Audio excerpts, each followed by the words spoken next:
Bom dia, como é que vocês estão? Tudo bem? Parece estranho fazer esse questionamento, né? Mas eu tenho uma ótima notícia para dar para vocês. O pessoal que está nos acompanhando em casa também. Estourou uma pandemia, não sei se vocês estão sabendo. Estão chamando de Covid.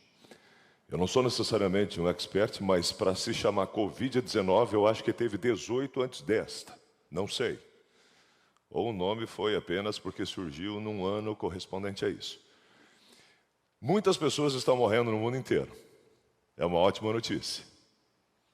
E eu noto que alguns já estão com semblante semicerrado. Em casa, alguns já estão preparando o facão. Queridos, Mateus, Marcos, Lucas e João contam a mesma história por 4 prismas e linguagens distintas. E eles falam que um dia chegaram para Jesus e disseram: Mestre, quando que o Senhor vai voltar? Como que a gente vai saber?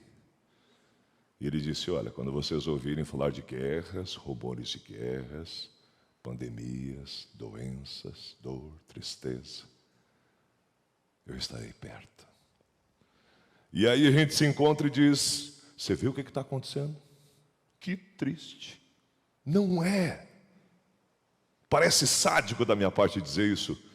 Mas as pessoas muitas vezes nos procuram e dizem o seguinte: eu quero encontrar uma forma de ser vencedor. Só que é engraçado que todas as vezes que surge um momento de dor no indivíduo, o indivíduo quer evitar. Então vocês devem estar dispostos a ser um evitador, não um vencedor. A única forma de vencer a dor, para ser rotulado vencedor, é justamente fazendo isso. Eu não entro em negação, mas de acordo com o espírito de profecia e de acordo com o Sagrado Livro, nós estamos experienciando pequenas gotas de uma taça da ira de Deus sem mistura. Irmão, eu não sei como você vai assimilar essa informação, mas nós deveríamos mudar a nossa mente. Por mais que nós lidássemos com a dor, deveríamos chegar aqui e dizer: irmãos, eu tenho uma boa notícia para dar a vocês na manhã de hoje. Mais um membro da nossa igreja morreu no Senhor. Este irmão que hoje faleceu com a segurança e a certeza da volta de Jesus, não vai ver o restante das atrocidades, não vai mais lidar com tristeza, não vai mais lidar com dor, não vai ver quando o Espírito Santo for retirado totalmente da terra, ele não vai ver os humanos, de acordo com Romanos 11, lançados à própria natureza. É uma boa notícia. Só que eu entendo, nós estamos vivendo um momento onde todos estamos chocados. No entanto, hoje existe uma mensagem poderosíssima, e ela vem com o título: chegou a hora. Se chegou a hora, chegou a hora. Não é para isso que nós nos preparamos tanto? Nós estamos muitas vezes inclinados a ter uma preocupação, quando bem da verdade, imaginemos hipoteticamente falando, tem um camarada aí que ele nada muito bem, um tal de David Phelps, já ouviram falar? Ele não tem mãos, ele tem 2 raquetes, aquilo é impressionante. Agora imagine que ele separa todos os dias de 8 a 10 horas do seu tempo para treinar.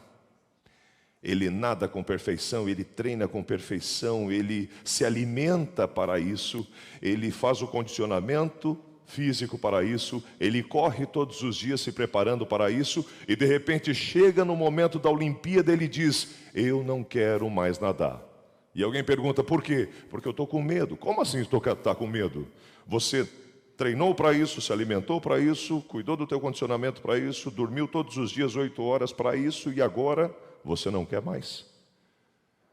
Meu querido irmão, nós não queremos a volta de Jesus? E por que é que justamente agora que começaram os sintomas com maior intensidade, nós estamos com medo? Não faz sentido. Essa semana eu conversava com alguém que tem alguns negócios e essa pessoa professa a fé cristã. E essa pessoa me dizia assim: eu não sei bem como que eu vou lidar com algumas coisas. Eu falei assim: tu está preparado para estourar alguma decisão a nível mundial? e você fechar a porta de todos os teus estabelecimentos e simplesmente seguir sua vida sem olhar para trás? Ele disse, não.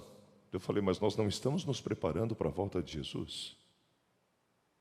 E por que é que a gente se choca com as informações que remetem à volta de Jesus? Por que é que a gente perde a paz ao ver tantas atrocidades, mas essas atrocidades foram defendidas na tese dos 4 apóstolos, quando afirmam categoricamente, os sintomas da volta de Jesus serão estes. E a gente está chocado, porque numa igreja que comporta, de acordo com a placa lá atrás, 407 pessoas, nós estamos em 26.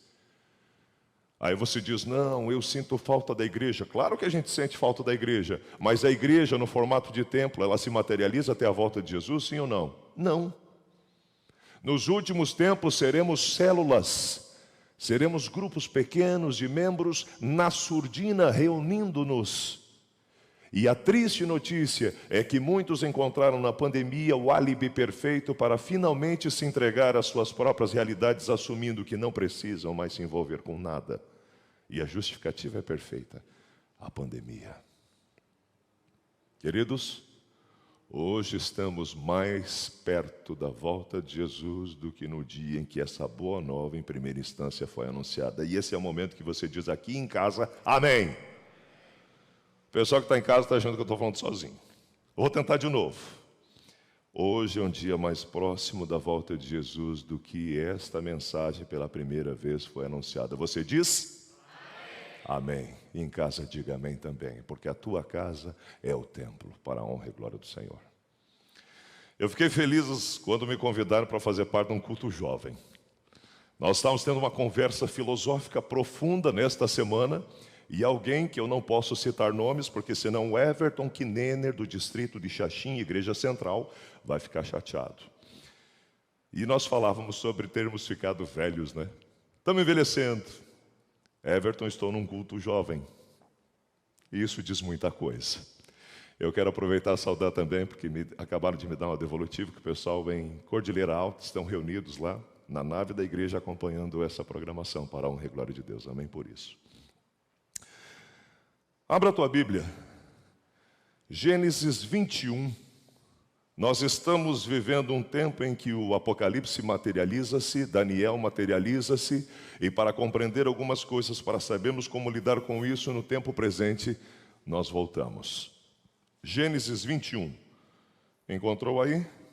Todas as vezes, querido, que você tomar a iniciativa de ler a tua Bíblia, todas as oportunidades que você abrir o Sagrado Livro, e eu não quero chocá-lo, mas é chegado o tempo de sermos adultos espirituais. O que significa ser um adulto espiritual? Já percebeu que quando uma criança nasce, ela passa por um processo?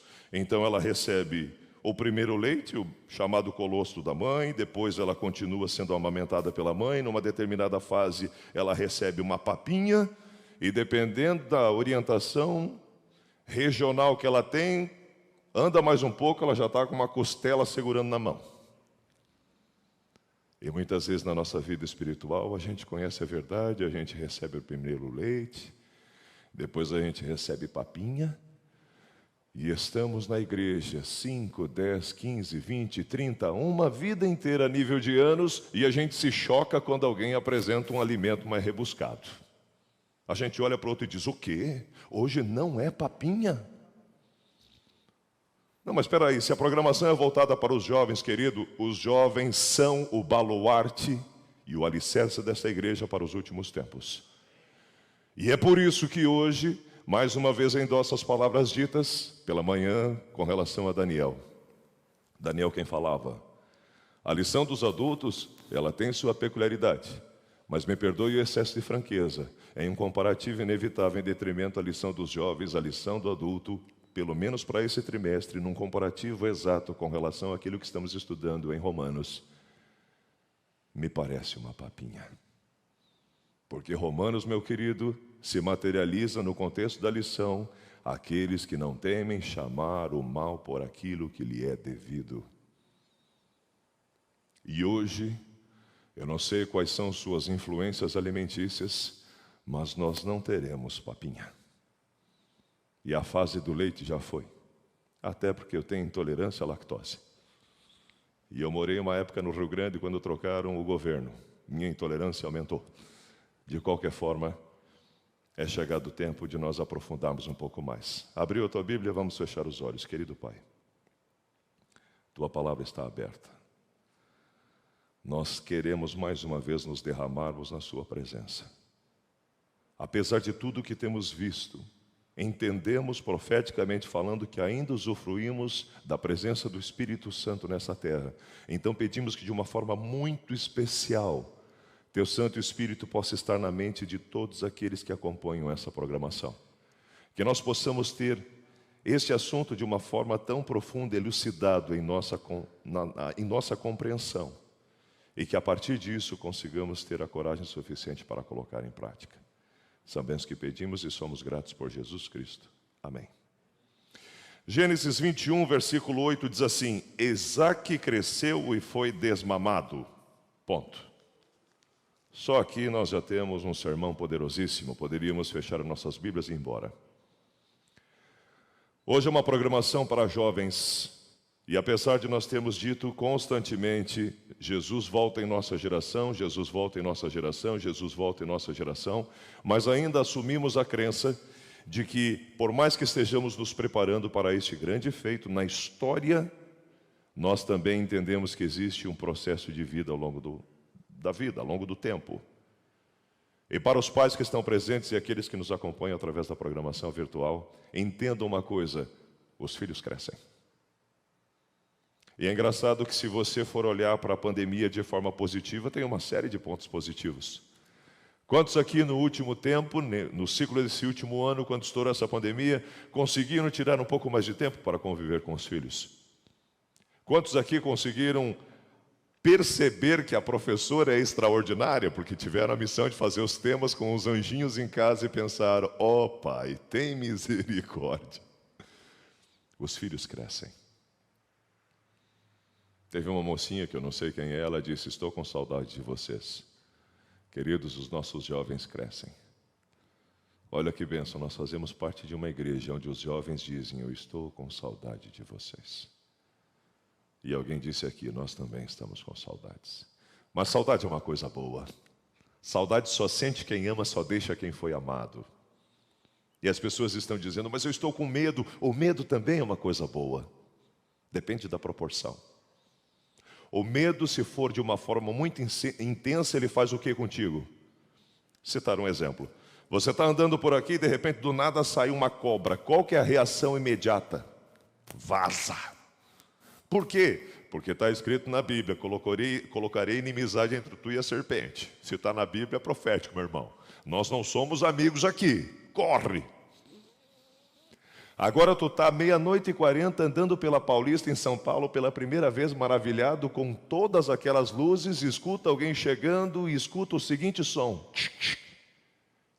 E alguém empurra a tua cabeça. E as palavras ditas são: perdeu. E você está assistindo todos os dias o aqui e agora. Meu querido, tudo aquilo que tu presta atenção se torna maior. Esse medo da cobra, ele é menor porque ele faz você se movimentar e você corre. O medo maior te paralisa, tu não sabe o que fazer. E eu tenho que perguntar para vocês na manhã de hoje: qual é o medo que vocês têm sentido? O medo que te faz se movimentar? O medo que te faz buscar mais a palavra de Deus? O medo que te faz confortar uns aos outros? Ou o medo que te paralisa? Isaque cresceu e foi desmamado. Nesse dia em que o menino foi desmamado, deu a Abraão um grande banquete. A Bíblia e suas verdades. Queridos, há quanto tempo nós não temos a capacidade de comemorar as coisas? Já percebeu isso? Hoje em dia, se tu está feliz, tu se sente culpado, já notou? As pessoas vêm conversar com você: rapaz, como é que você está? Estou na bênção, meu irmão. Que insensível. O mundo em colapso e ele dizendo que está bem. Eu sei disso, eu vivo isso todos os dias. E é até legal. Queridos, nós precisamos aprender a termos a capacidade de comemorarmos. Houve um período em que essa igreja ficou fechada. E hoje nós estamos tendo a oportunidade aqui de falarmos abertamente desse amor extraordinário. E isso é motivo de alegria e nós devemos comemorar.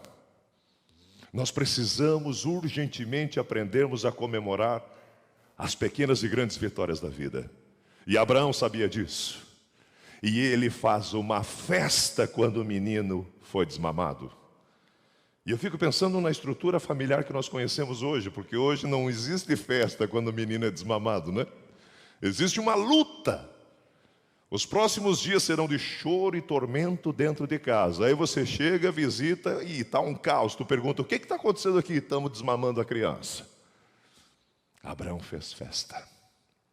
A passagem 9 diz assim: vendo Sara que o filho de Agar, a egípcia, o qual ela dera à luz a Abraão, caçoava de Isaque, disse Abraão: rejeita essa escrava e o seu filho, porque o filho dessa escrava não será herdeiro com Isaque, meu filho. Queridos, vocês conhecem a história.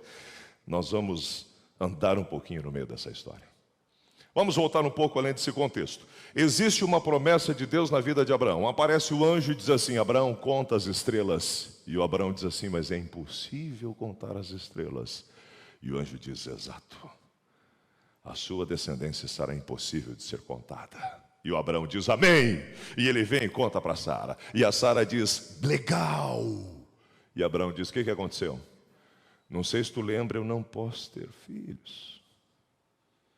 Querido, quando Deus faz uma promessa na tua vida, Ele não se preocupa com os detalhes. Consegue entender isso? Essa percepção é humana. Essa narrativa é humana. As limitações são humanas. O que você vê e diz é impossível é só uma das especialidades de Deus. E eles decidiram se fortalecer nessa certeza. Existe uma promessa em nossa vida. Existe uma promessa em nossa vida. E existe uma promessa na sua e na minha vida. E você escuta as pessoas falarem sobre isso nos sábados. E você escuta na recapitulação da lição. E você escuta nos momentos que tem confraternização com a igreja. E vem um cara e diz assim: existe uma promessa na sua vida. E você diz amém, da boca para fora. E daí da tua cabeça tu pensa: pá, Senhor, eu estou ouvindo isso há tanto tempo. E chegou um momento em que Sara começou a ter esta conclusão: estou ouvindo há muito tempo, não faz sentido, não está se materializando. E ela tem uma ideia legal, uma ideia que eu e você em algum momento já tivemos: vamos dar uma mão para Deus. Vocês já tiveram esse plano lindo? Eu vou dar uma ajudinha para Deus, porque Deus assim, Ele é mais ocupado.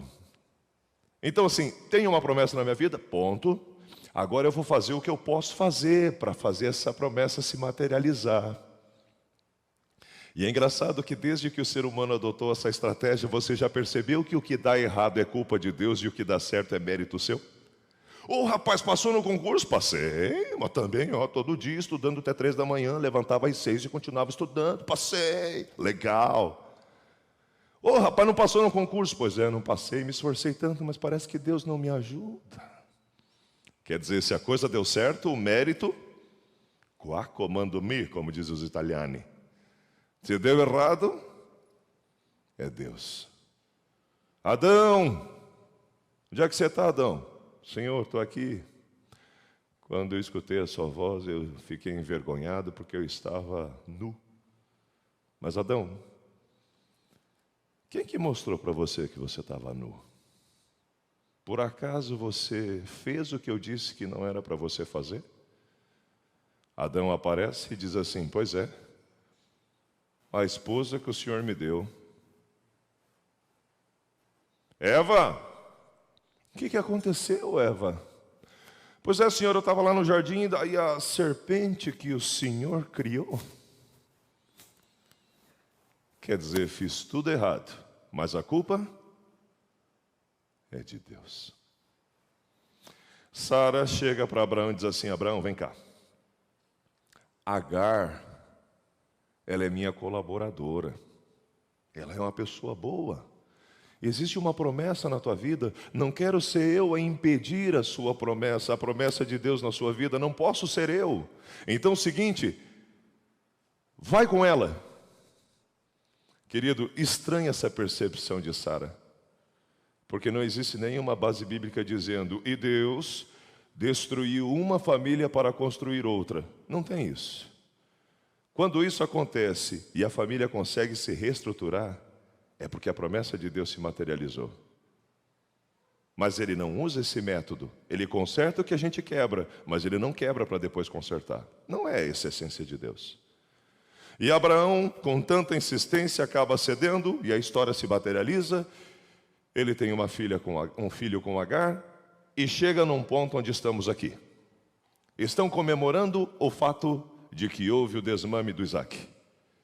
E o filho de Agar começa a zombar de Isaac.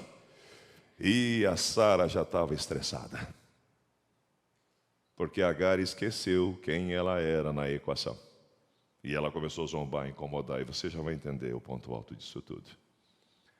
Sara vem e diz a Abraão, vem cá.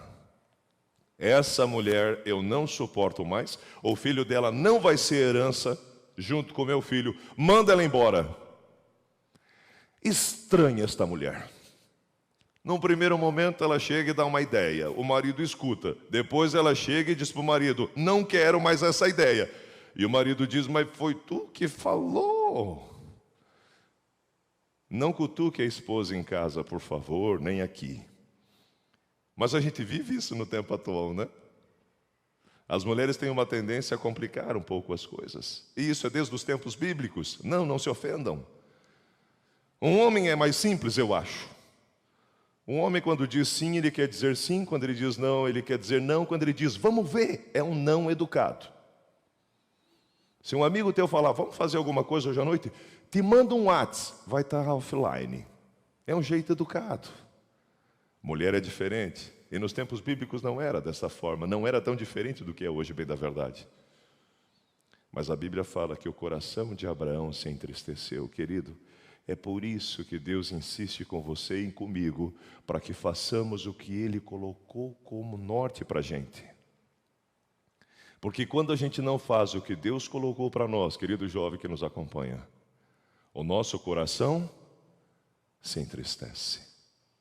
E Deus, que é extraordinário e consegue entrar em cena consertando tudo aquilo que a gente quebra, Ele diz a Abraão, vem cá, escuta o que a tua esposa falou.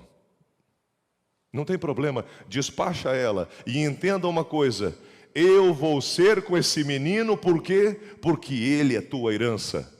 Olha que coisa extraordinária. Antes falávamos sobre termos várias pessoas em uma mesma família com princípios distintos. Queridos, pelo amor que Deus tem a você, Deus abençoa as pessoas que estão no seu entorno. Pelo amor que Deus tem a você, Deus abençoa os teus funcionários. Pelo amor que Deus tem a você, Deus abençoa o teu patrão. Pelo amor que Deus tinha por Abraão, Ele abençoou Agar e também o filho dela e disse, a promessa que eu tenho para você é extensiva a eles. Consegue entender isso? Estamos aqui em meia dúzia de pessoas.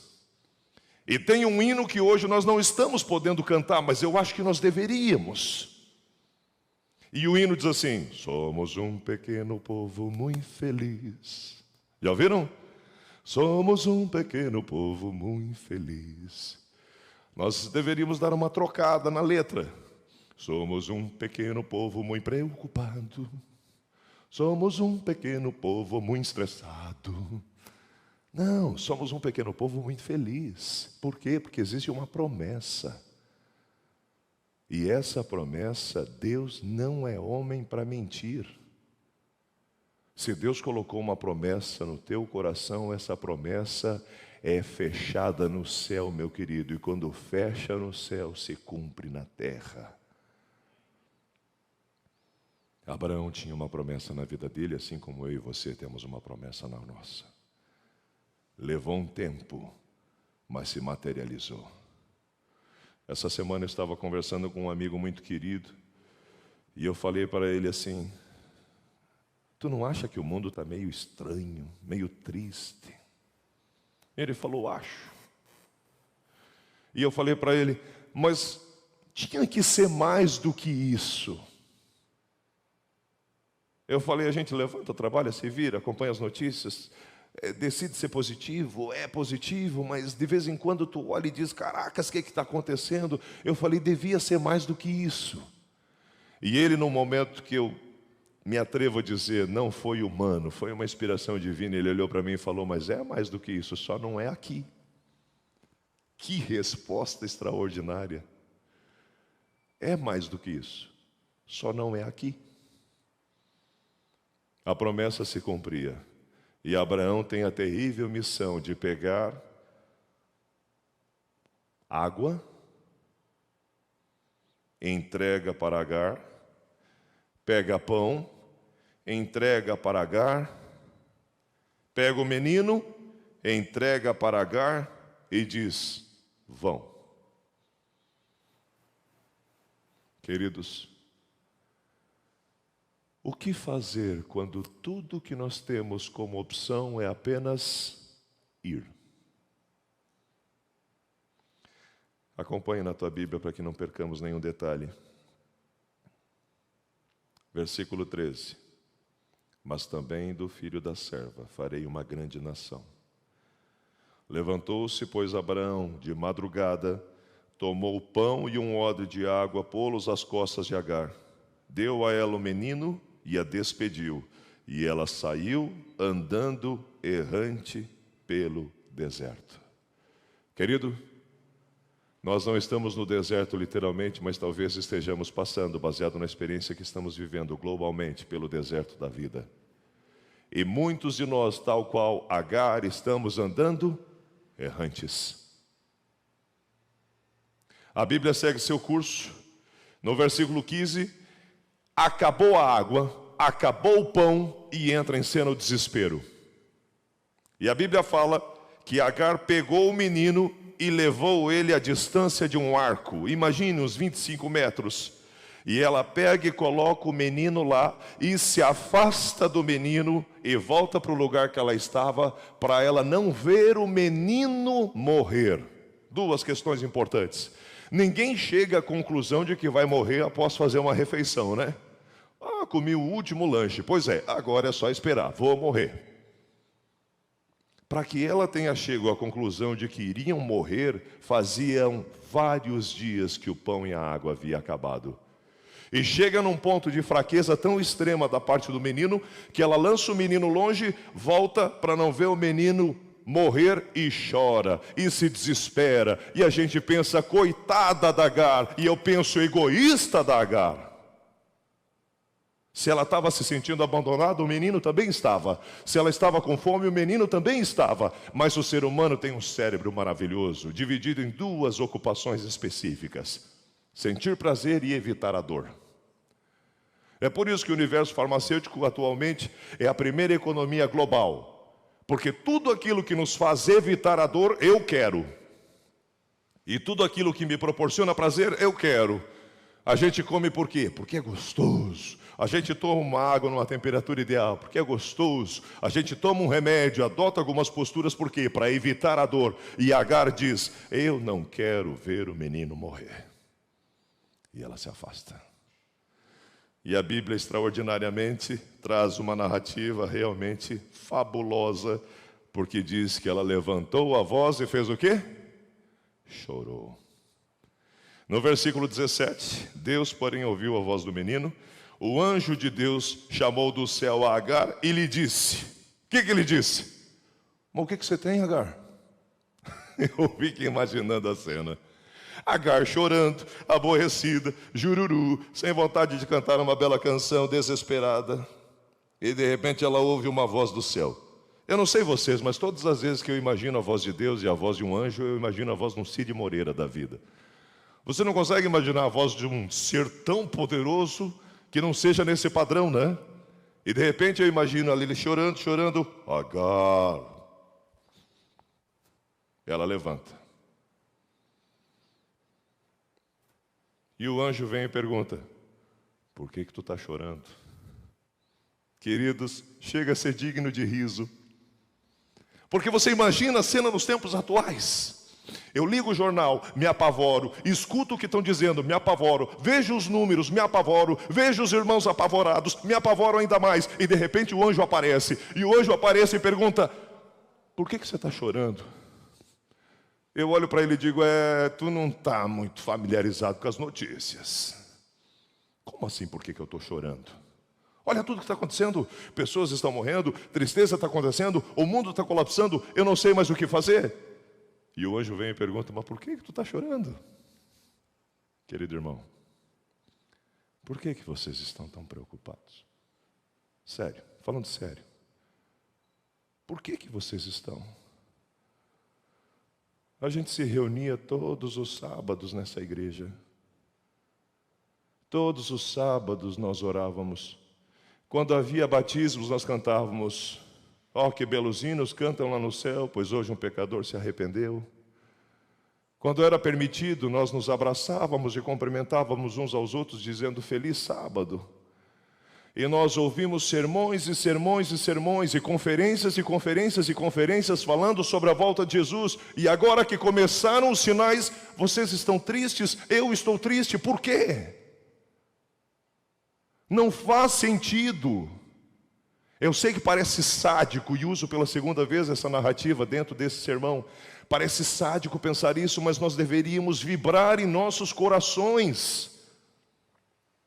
Eu pergunto a vocês, eu tenho uma ideia muito louca na minha cabeça. Vamos encontrar uma propriedade bem retirada, que tenha água, e que a única forma de chegar lá, depois de um certo ponto, seja a pé. E vamos reunir nossas finanças e, quem sabe, já conseguir colocar lá alguma estrutura mínima para que a gente se abrigue do sereno. Tem água potável, a gente vai conseguir ficar de boa. Vocês estão dispostos a fazer isso? Sei lá, um consegue 500 pila, outro consegue dar 10, outro consegue dar 1.000. Vamos comprar uma propriedade assim? Aí você diz que loucura, se não é loucura. Estamos beirando um cenário onde nos diz o quê, querido? Presta atenção. Quando o tempo do fim chegar, sai dos grandes centros e vai para o pequeno centro. Depois, quando as coisas acontecerem mais intensamente, sai dali e vai para os locais longínquos da terra. E a tua TV de 60 polegadas, podemos deixar para trás? Mas o teu carro bacana, podemos deixar para trás? Consegue entender onde eu quero chegar?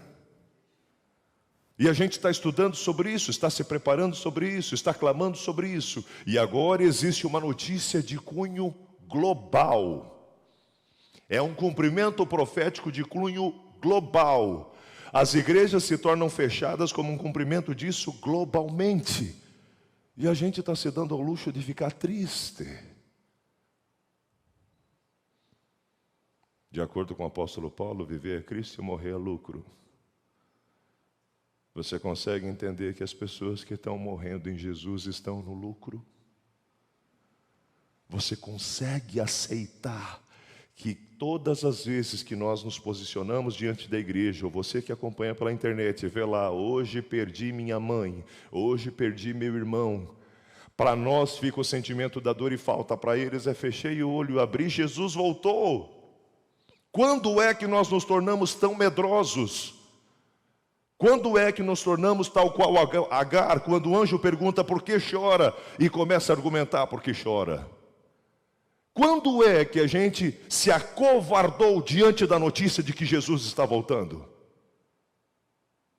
Queridos, Jesus passava, chamava os discípulos e chamou um deles, e ele disse, olha, eu não posso ir agora porque o meu pai morreu, preciso enterrar o meu pai. E a resposta foi o quê? Deixa os mortos enterrar seus mortos. Eu sei, somos humanos, seria distante demais, destoante demais.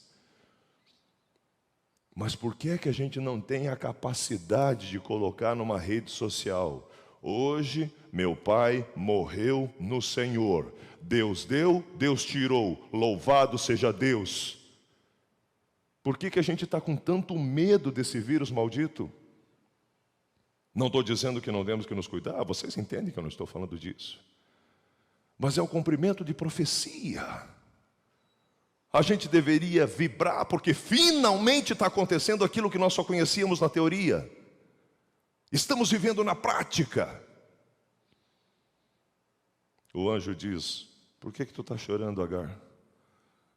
Ela olha para ele como quem diz, mas... E a próxima passagem diz assim, levanta-te. Sabe por quê, meu querido irmão, meu querido jovem? Porque chorado, prostrando, ninguém resolve nada. A gente quando é criança chora, né? Bebezinho chora, esperneia, vem a mãe e diz: o que aconteceu? Resolve o problema. A criança vai crescendo, se torna um pouco menos criança. Aí chora, e alguém vai lá e resolve o problema. Só que daí a gente chega na fase adulta, não adianta chorar. Eu não estou dizendo que você não vai ter seus momentos de desintoxicação. Sou o primeiro a defender isso. Chora, joga fora pelo ralo toda essa nojeira, esse lixo psíquico, joga fora. Mas o anjo diz: levanta-te.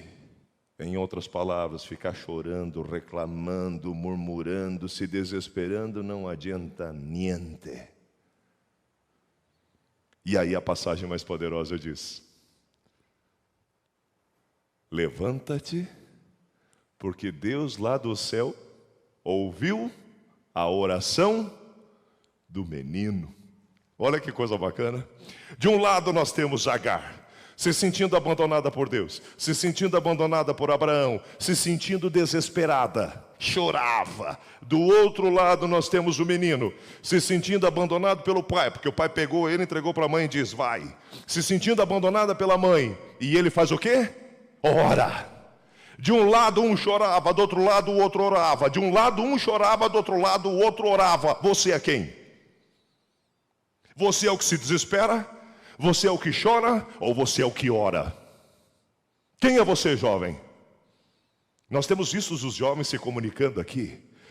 São irrepreensíveis. Um português fantástico, uma energia única. E nós os velhos estamos... porque no meu tempo não podia. Querido, estou com 40 anos, o rostinho de 28 confunde vocês, eu sei. Mas eu digo uma coisa a vocês. Chegará o dia em que uma contribuição da parte deste que vos fala não será mais para a próxima geração, porque terei me tornado obsoleto, porque minha forma de ver as coisas terá sido obsoleta. Só que quando esse dia chegar, abrirei o sagrado livro e quando me questionarem: Aércio, o que você fez? Eu direi: servi na minha geração e no meu tempo. E agora, senhoras e senhores, é o tempo de vocês também. Sirvam o melhor que puderem servir. Decidam hoje se vocês serão aqueles que choram ou aqueles que oram. E o ponto extraordinário é, acompanhe na Bíblia para a gente não perder nada. Versículo 18: ergue-te, levanta o rapaz, segura-o pela mão. Por quê? Porque eu farei dele um grande povo. Versículo 19: abrindo-lhe Deus os olhos, viu ela um poço de água, e indo a ele, encheu de água o odre, e deu de beber ao rapaz. Ponto alto extraordinário. E a Bíblia diz: e ela se levantou, e Deus fez o quê? Abriu os olhos. Queridos, o milagre que Deus fez na vida de Agar não foi colocar um poço no meio do deserto, porque o poço já estava lá. O milagre que Deus fez na vida de Agar foi abrir os olhos. Muitas vezes a solução do nosso problema, a solução para o nosso desespero já está ali, mas a gente não consegue ver. Sabe por quê? Porque a gente só reclama. Porque a gente está prostrado chorando. Quem está chorando tem muita coisa impedindo a visão, não consegue ver a bênção. Não consegue. E aí Deus entra em cena e diz: fique em pé. E a Bíblia fala: e os olhos se abriram, e ela viu o poço. O desafio para nós na manhã de hoje é pedir que Deus abra os nossos olhos. Sabe por quê?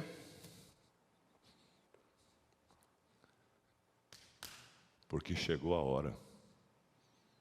Chegou a hora. É para isso que nós nos preparamos.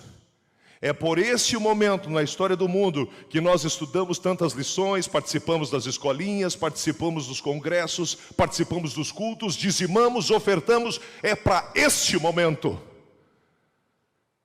Somos soldados prontos.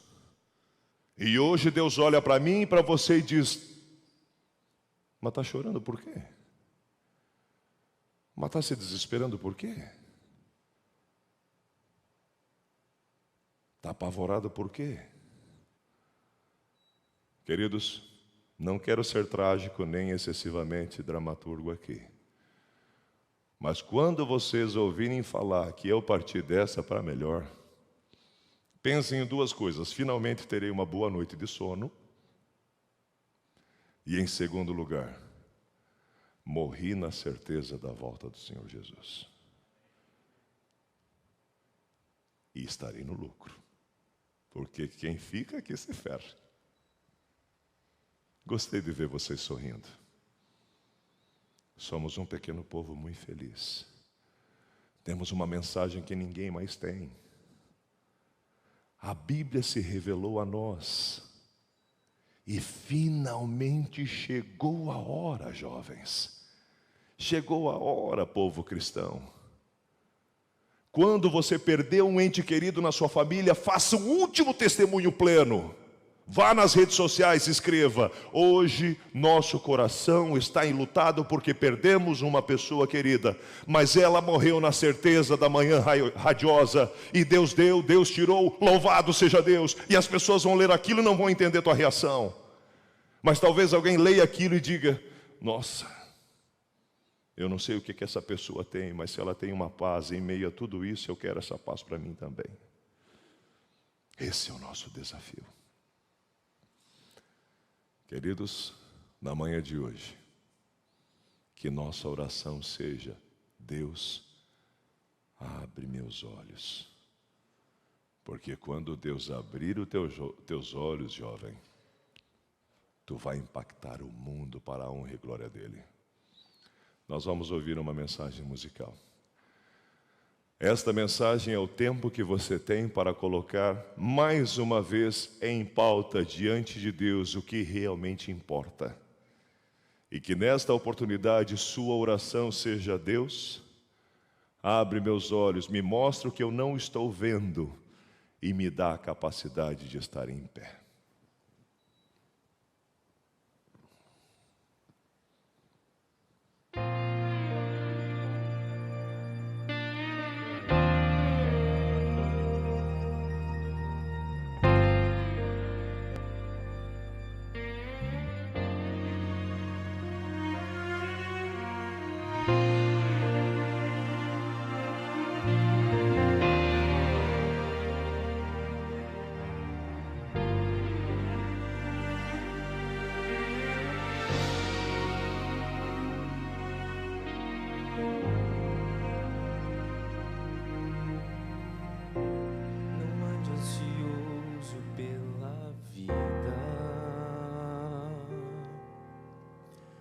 Quanto ao que comer, beber ou vestir,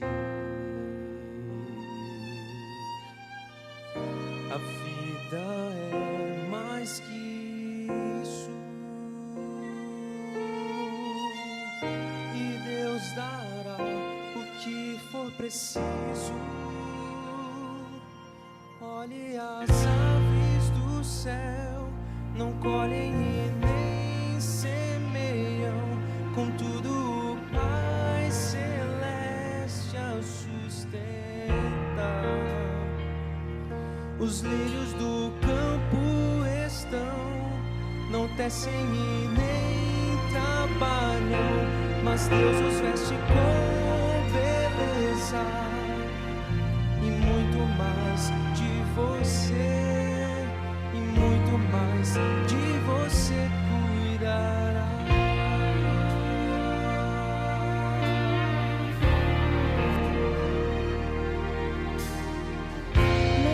Salomão em sua riqueza se vestiu como os lírios com grandeza, se veste assim a flor que logo vai murchar,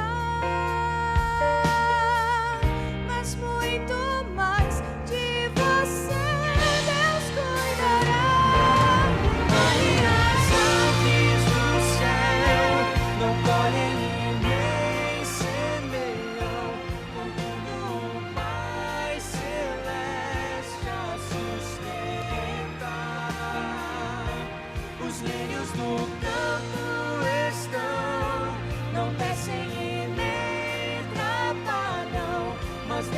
veste com beleza e muito mais de você cuidará. E muito mais de você cuidará.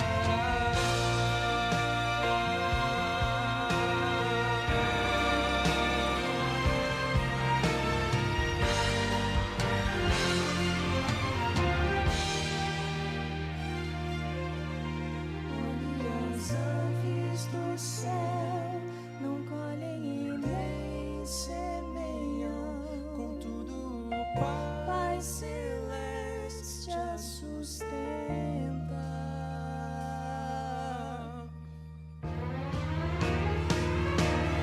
Olhe as aves do céu, não colhem e nem semeiam. Contudo, o Pai Celeste a sustenta. Os lírios do campo estão, não descem e nem trabalham, mas Deus os veste com beleza. e muito mais de você. E muito mais de você. Mas muito mais de você Cuidará.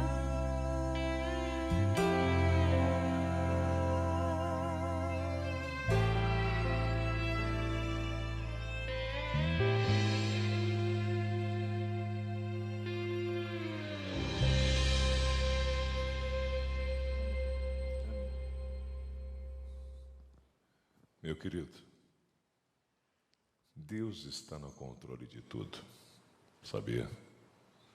Deus ainda está no controle de tudo. Hoje comemoramos o Dia do Jovem Adventista. Que a gente possa comemorar as vitórias oriundas das mãos do Pai, baseado em nosso poder de influenciar as pessoas à nossa volta. E que você possa decidir no seu coração ser um rastro de luz e amor onde quer que você vá. Dizem que existem 5 linguagens do amor. Quem me conhece há mais tempo sabe que eu sou ligeiramente escandaloso. Eu encontro as pessoas que eu gosto, eu já vou abraçando. E agora a gente só pode dar soco nas pessoas. Eu estou aproveitando umas oportunidades que, uau! Esses dias o rapaz olhou para mim e falou, mas não era na mão? Eu falei, calma. Nós somos portadores de uma mensagem muito poderosa. E chegou a hora de chorar? Não. Chegou a hora de orar. Porque o Deus que ouviu a oração lá do céu, do filho de Agar, e mandou um anjo, vai ouvir a tua e a minha oração e vai mandar um anjo também. Amém? Você que está pertinho aí dos teus familiares, o pessoal que está em casa aí tem a oportunidade de estar perto dos familiares, levantem agora e dê um abraço na pessoa que está perto de ti. Você que veio sozinho, fique onde está. Não chega perto dos outros. E que Deus possa abençá-los grandemente. Quero encerrar com o que eu exerço a crença de ser a maior demonstração de amor de um ser humano por outro. Eu quero orar com vocês. Fiquem em pé. Você que está em casa, fique em pé também. Em atitude de reverência, nós vamos falar com Deus. Querido Pai, a Tua igreja, quer seja aqui, quer seja em qualquer outro lugar, para a Tua honra e Tua glória, está em pé. Estivemos prostrados, estivemos chorando, estivemos desesperados, mas quando o anjo do Senhor apareceu para Agar e diz, levanta-te, ela se levantou e viu os milagres.